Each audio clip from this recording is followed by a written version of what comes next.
세상에 떠도는 기묘한 괴담들. 첫 번째 이야기, 강원도의 바닷가에서 친구들과 실제로 겪었던 실화괴담.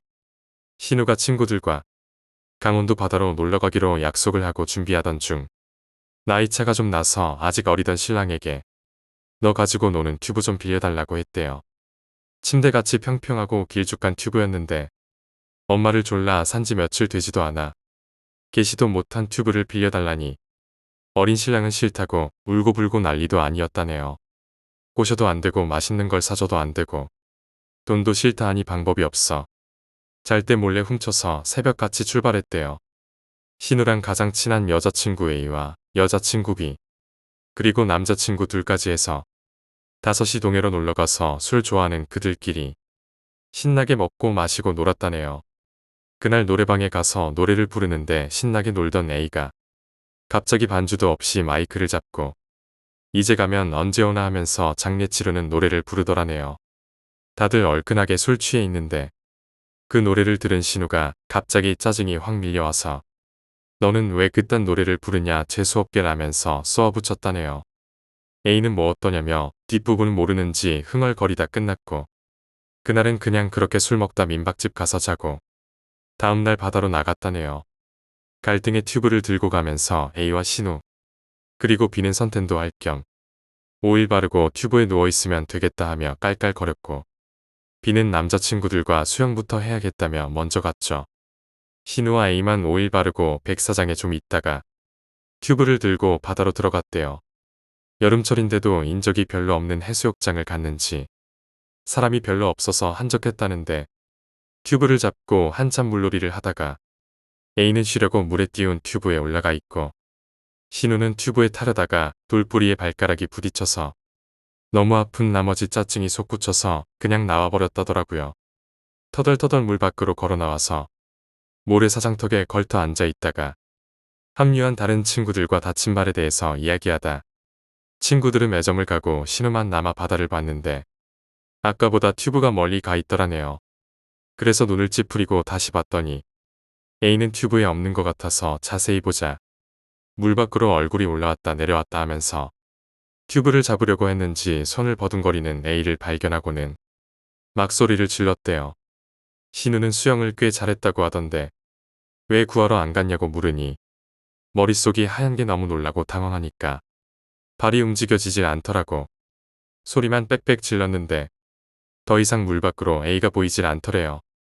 주위에 사람이 아무도 없었는지 매점 갔다 돌아온 일행이 나중에서야 물에 뛰어들어서 A를 찾으러 갔는데 튜브는 멀리 떠내려가고 A도 그 자리에 없었다네요. 긴 시간도 아닌데 어찌 사람을 찾을 수가 없는지 이상해서 남자친구들은 연신 잠수를 하고 신우와 B가 매점으로 가선 경찰에 신고를 하니 해양경찰인지 뭔지가 와서는 보트를 타고 일대를 수색했는데 생각보다 먼 쪽에서 A를 수습했다나 봐요. 신우랑 일행은 완전 패닉 상태였고 A를 끌고 나와선 아직 안 죽은 것 같다며 조치를 하는데 A의 눈이 떠져 있고 눈알에 모래 범벅이었다네요. 펑펑 울면서 어찌할 바를 모르는데 누군가 물통을 줘서 모래를 좀 씻겨주라고 했대요. 그래서 눈물 콧물을 짜면서 물로 눈을 씻어주니 빛없는 퀭한 눈이더래요. 갑자기 마주친 그 눈이 너무 무서웠다네요. 구급차가 오고 A를 병원으로 옮기는데 가는 도중에 심정지가 온 건지 아니면 원래 심정지가 됐던 건지 사망했다고 하더래요. 신우만 그 구급차를 같이 타고 가는 도중이었는데 아직도 떠져 있는 그 눈이 너무 괴롭고 무서워서 눈꺼풀을 쓸어줬는데 눈이 안 감기더라네요. 동생이 가져가지 말라고 했던 튜브를 안 가져왔으면 이런 일도 없었을 텐데 내가 돌뿌리에 걸리지만 않았어도 그냥 놓고 오지만 않았어도 빨리 구하러 들어갔어도 하는 온갖 착잡한 마음으로 병원에 도착해서 A의 집에 전화를 해 상황을 알렸고 나중에 도착한 부모님은 난데없는 날벼락에 난리가 난 거죠. A의 아버지가 눈을 왜 이리 뜨고 있냐며 좋은 데 가라고 눈을 쓸어주니 눈이 감겼대요. 그 모습을 보니 무서워했던 자기가 너무 미안하고 이런저런 감정에 오열을 했는데 그렇게 얼마가 지나서 상을 치르고 집에 틀어박혀서 밥도 안 먹고 나오지도 않아 부모님이 속이 까맣게 타 들어갈 때쯤 A의 부모님이 전화가 와서 같이 바다에 좀 가자고 하더래요. 그래서 나간 자리엔 무당도 대동하고 좀 어수선한 분위기였는데 부모님이 또 그런 쪽으로 맹신하시는 분이라 그랬는지 무당이 A의 혼이 바다에 그대로 있다면서 구슬해서 좋은 데로 보내주질 않으면 껍데기만 무덤에 있는 거라고 꼭 가서 구슬해야 하는데 친구들이 있어야 한다고 했었는지 같이 좀 가달라고 사정을 하더랍니다. 그래서 신우와 비를 대동해서 같이 갔는데 나름 상차림도 하고 해서 곧 준비를 하더래요. 다른 건 기억이 별로 안 나고 가장 소름 끼쳤던 일이 있었다면서 얘기해 준 것이 뚜껑 덮는 스탱 밥그릇에 쌀을 퍼담더니 끈으로 묶어 바다로 멀리 던져서 꺼내더라네요. 뚜껑을 열어 확인해보니 그대로네 하면서 다시 던지길 반복하더니 나중엔 안 되겠는지 신우와 비가 같이 잡고 던지라고 하더래요. 그래서 하라는 대로 벌벌 떨면서 했는데 말도 안 되게 끌려 나온 밥그릇 안에는 아까까지만 해도 아무것도 없던 쌀 속에 긴 파마기 있는 머리카락이 몇 가닥 들어있더래요. 죽은 A는 긴 파마머리였고요. 신우랑 비가 얼굴이 허옇게 질려서 주저앉으니까 그제서부터 구슬했대요. 굿이 다 끝나고 나서 무당이 너네는 이 바다에 올 생각 절대로 하지 말라고 신신당부하기에 오는 길에 의아한 생각이 들었죠. 좋은 곳으로 보내려고 구슬했는데 왜 이 바다에 오면 안 되었는지 이상했다네요. 그렇게 한동안 너무 힘들게 생활했는데 더 힘들었던 건 큰 신우가 눈을 자주 뜨고 자는데 잘 때마다 눈이 마주치면 큰 신우가 눈을 뜨고 있어서 죽은 A의 눈이 자꾸만 생각나서 미치는 줄 알았다고. 지금도 그래서 강원도 바다는 쳐다도 보기 싫다고 그러네요. 이야기를 요약하자면 친구들은 강원도 바다로 놀러 가기로 했어요. 아직 어렸던 신랑의 새 튜브를 몰래 가져갔죠. 술과 노래를 즐기다 A가 갑자기 장례 노래를 불러 분위기가 어색해졌어요. 다음날 튜브에서 누워 햇볕을 즐기던 A가 갑자기 사라졌고 물에 빠져 위험한 상황에 처했어요. 도움을 받아 구조되었지만 결국 사망하고 말았죠. A의 부모님이 바다에서 굿을 해 혼을 좋은 곳으로 보내주자고 했어요. 굿에 참석한 신우와 비는 굿 중에 A의 머리카락이 나오는 신비로운 경험을 했어요. 두 번째 이야기, 외할아버지의 제사. 몇 년 전 외할머니 댁에 갔을 때 외할아버지의 제사를 지냈었습니다. 제사 지내는 방식이 같은지는 모르겠습니다만 저희 외가 쪽은 소쿠리에 쌀을 가득 담아서 천으로 덮은 다음 제사상 밑에 놔두시더라고요.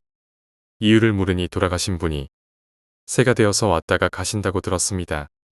그때는 이전부터 해오던 제사 방식인가 보다 하고 그러려니 했었지요. 제사가 끝나고 쌀을 꺼냈는데 꺼내는 걸 계속 보고 있었습니다. 쌀 위에 새 발자국 모양이 선명하게 찍혔더군요. 그걸 보고 정말 기겁을 했던 기억이 있습니다.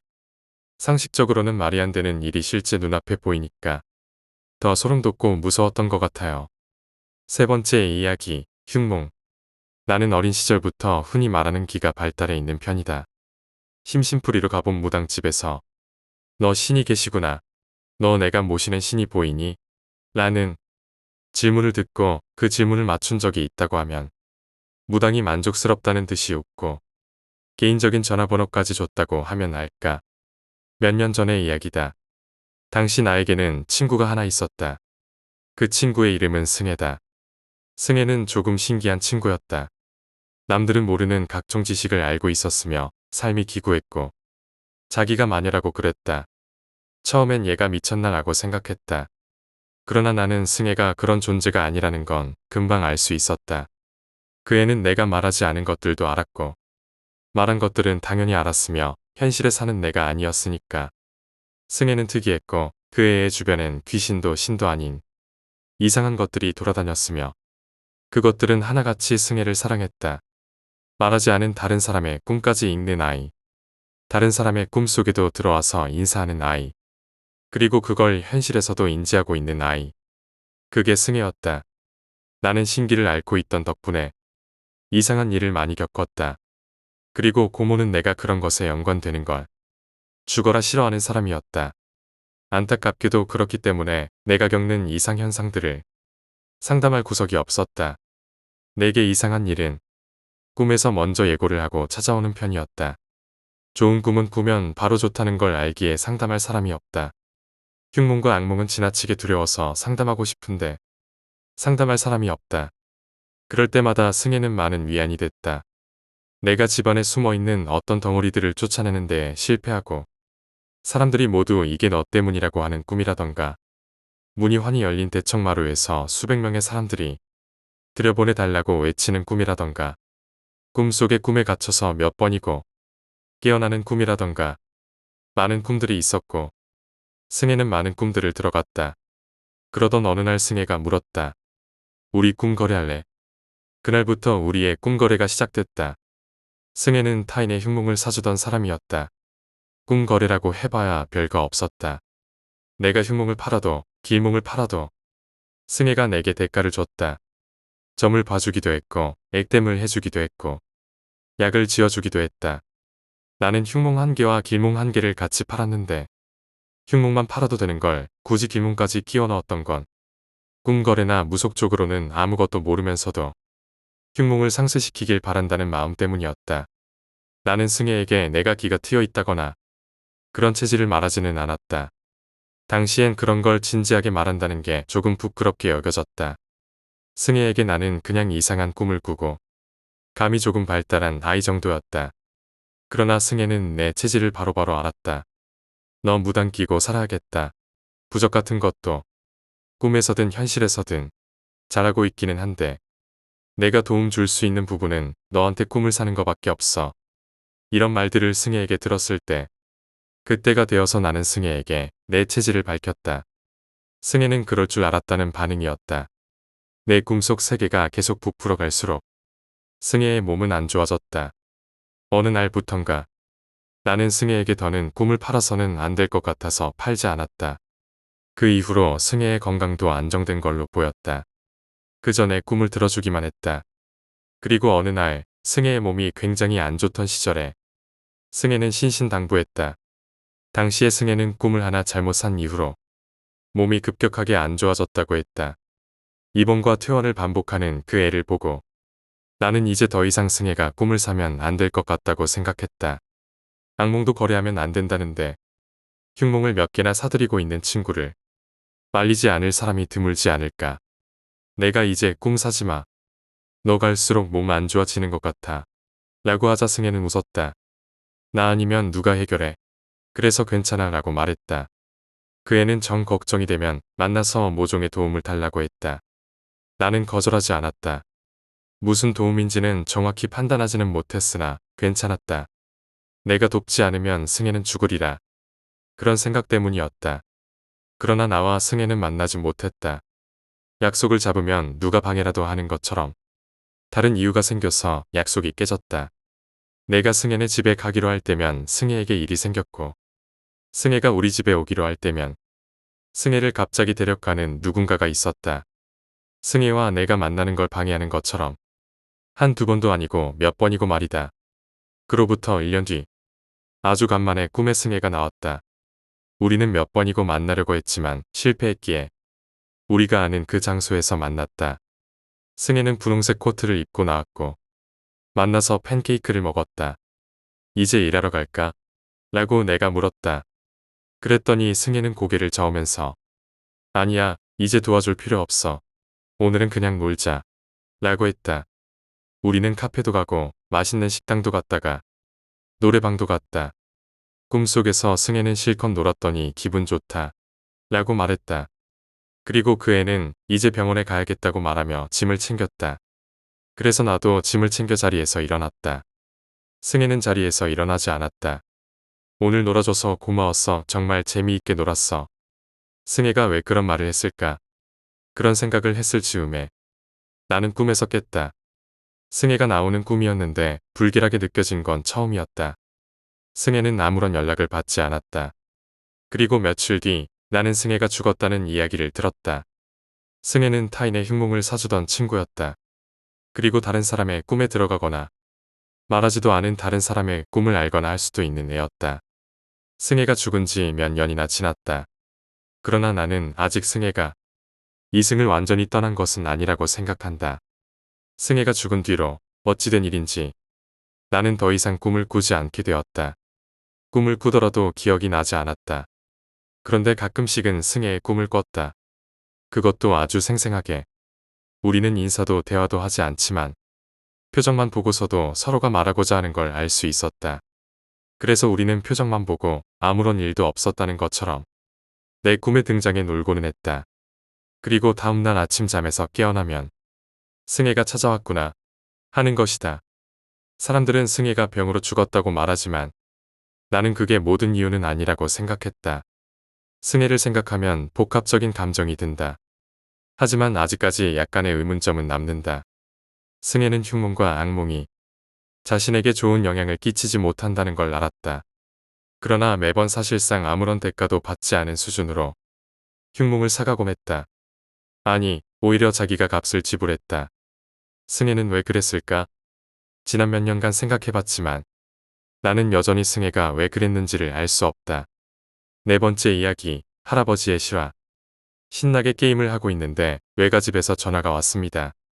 명절인데 들려서 같이 저녁 먹지 않겠냐라고 전화가 왔어요. 게임을 좋아하는 저로서는 안 가고 집에 있겠다라고 하겠지만 저희 외할아버지는 언제나 손자와 손녀들을 보면 신사임당님 3장 이상씩은 손에 쥐어 주어야 직성이 풀리시는 그런 분이세요. 그러니 안 갈 수 없죠. 가서 사촌들을 만나 인사하고 횟집에 가서 처음으로 보고 요리도 먹어보고 그러다 시간이 늦으니 외갓집에서 자고 가라고 하시더라고요. 오빠와 아버지는 직장인이시지만 두 분 다 샌드위치 휴가를 얻으셔서 그날 하루 자고 왔습니다. 어른들은 모였으니 정치와 경제 이야기를 하시다 고스톱으로 빠지셨고 사촌들은 가져온 노트북으로 새벽까지 무서운 영화를 다운받아 보고 있었어요. 그러다 할아버지가 저희 방으로 들어오셔서 저희에게 용돈을 주셨죠.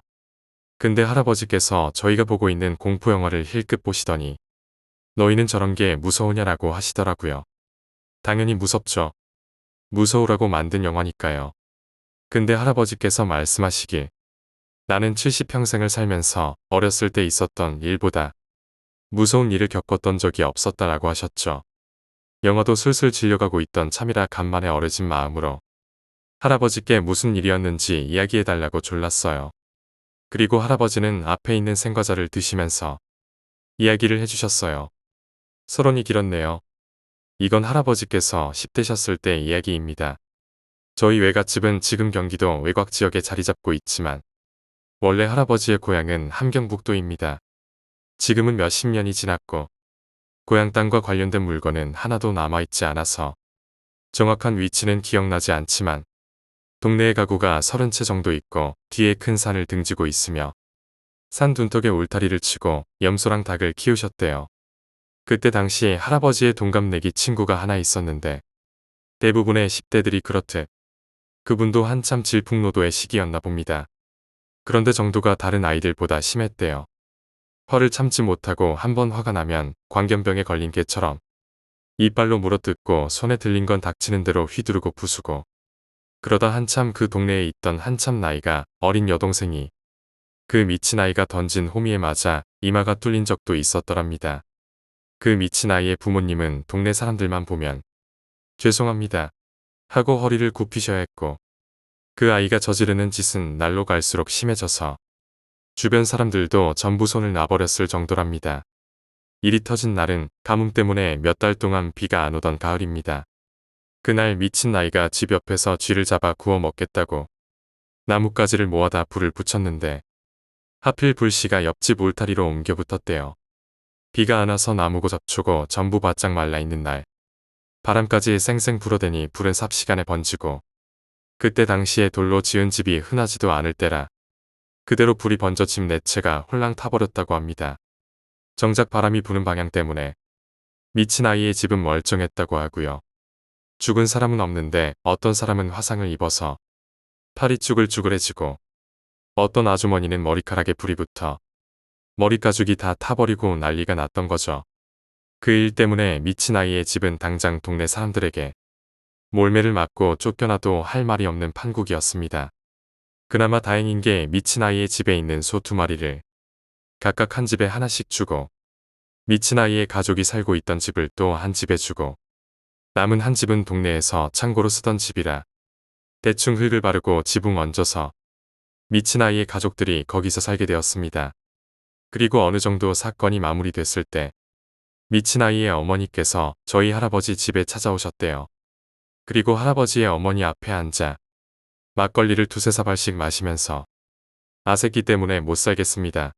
제가 죽어버려야 할 것 같습니다. 하면서 펑펑 우셨다고 합니다. 잠시 후 미친 아이의 아버지도 서둘러 오셔서 여기서 뭘 하는 거냐, 집으로 가자 하고 아주머니를 일으켜 세우려는데 아주머니는 안 간다. 여기가 내 집이다.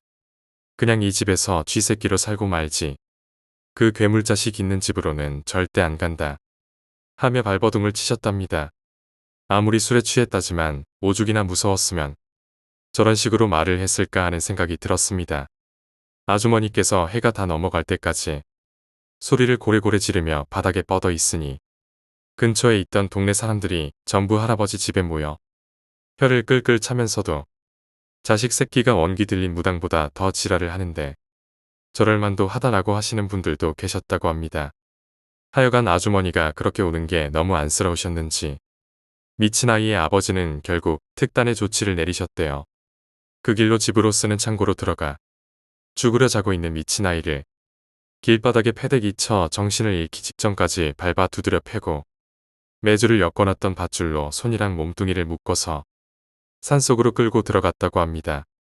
그리고 아저씨 혼자 산을 내려오셨대요.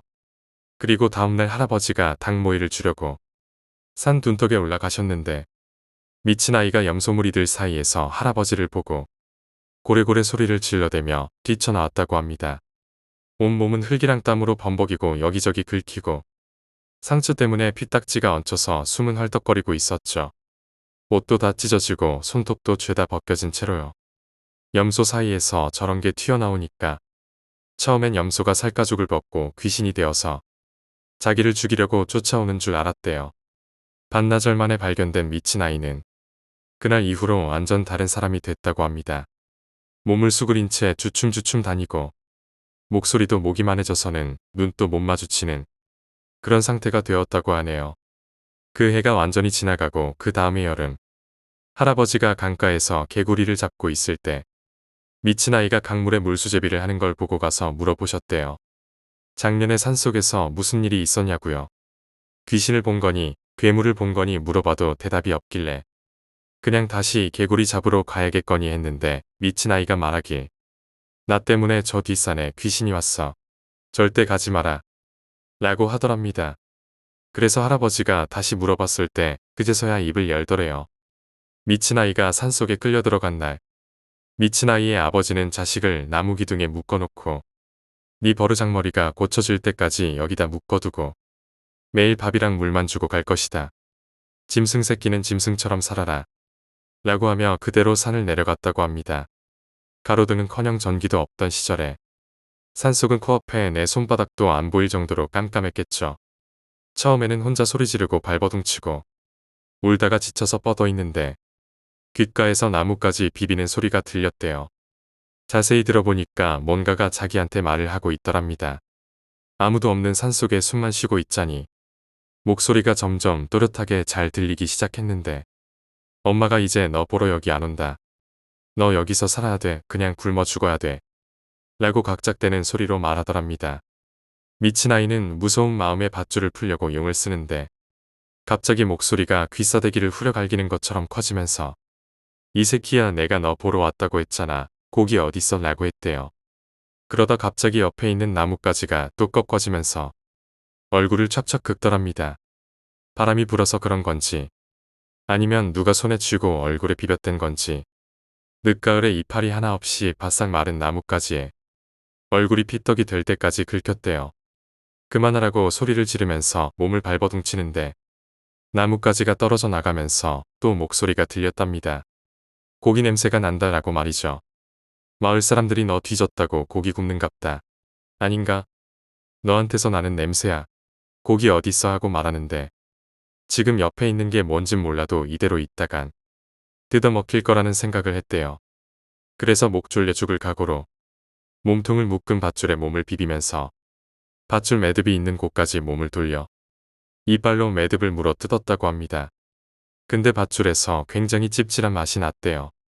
매주를 묶었던 밧줄이라지만 밧줄을 물어 뜯는데 뜯은 미지근한 게 자꾸 흘러나오더랍니다. 옅은 앞니가 흔들거릴 정도로 씹으니 밧줄이 뚝 하고 끊어졌대요. 그리고 나서 도망을 치려는데 손발이 헛돌아서 제대로 움직이지 않더랍니다. 기다시피 허우적거리며 팔다리를 휘젓는데 앞을 더듬거리니 나무 뿌리가 만져졌대요. 알고 보니 자기가 허우적거린 게 앞으로 가고 있던 게 아니라 계속 땅을 파고 있던 거였대요. 그리고 목소리가 또 들렸답니다. 깊게 파라. 거기가 네가 잘 곳이다. 좀 더 넓게 파라. 같이 자자 하면서 이번엔 사사삭 하고 뭔가 다가오는 소리가 들렸대요. 그러다 밧줄이 툭 하고 어깨에 떨어졌는데 밧줄 끝이 입속에 들어왔대요. 뱉으려고 우걱거리다가 입속에서 오독하고 씹혔는데 그 찝찝한 맛이 또 나더랍니다. 거의 구토하다시피 하며 뱉어내는데 어디서 장닭이 꼭 기어하고 우는 소리가 들렸대요. 그래서 미친 아이는 여기서 닭장까지 멀지 않은가 보구나 하고 나무 뿌리에 걸려 구르면서 무작정 산을 내려가는 방향으로 달렸더랍니다. 그때 등 뒤를 뭔가 채찍처럼 철썩하고 후려 갈겼대요. 그리고 뒤에서는 또 이 새끼야 날 그리 물어뜯었으면 네 살가죽도 내놔. 이렇게 말하면서 뭔가 사사사삭 쫓아오는 게 느껴졌답니다. 목에서 피맛이 날 정도로 소리를 지르며 달리다 갑자기 앞으로 벌렁 넘어졌는데 거기가 염소를 키우는 울타리 안쪽이었대요. 염소들이 자다가 큰 소리에 놀라 미친 아이 주변에 모여드는데 미친 아이는 울며 빌며 염소무리 속으로 기어들어가 쭈그리고 숨었대요. 그러면서 숨을 고르고 있는데 아까의 그 목소리가 또 들리더랍니다. 이 새끼야 내가 발가락만 안 아팠어도 종아리를 물어 뜯을 수 있었는데 라고 하더랍니다. 새벽이 지나가서 하늘이 푸르스름해져 있었는데 동이 틀 때까지 울타리 밖에서 밧줄을 던져 넣으며 울타리 안쪽을 휘젓는 소리가 들렸대요. 그러다 염소무리 사이에서 미친 아이를 쫓아오던 게 뭔지 살짝 보였는데 몸은 나뭇가지처럼 바짝 말라서 뼈가 흉하게 도드라져 나오고 눈은 시커멓게 움푹 파여서 눈꺼풀 없이 안쪽에 눈알만 왔다 갔다 하고 있었대요. 그리고 입이 얼굴의 절반을 차지했는데 이빨이 정말 컸더랍니다. 하여간 그렇게 염소 울타리 안에서 해가 뜨고 할아버지가 올 때까지 숨어 있었대요.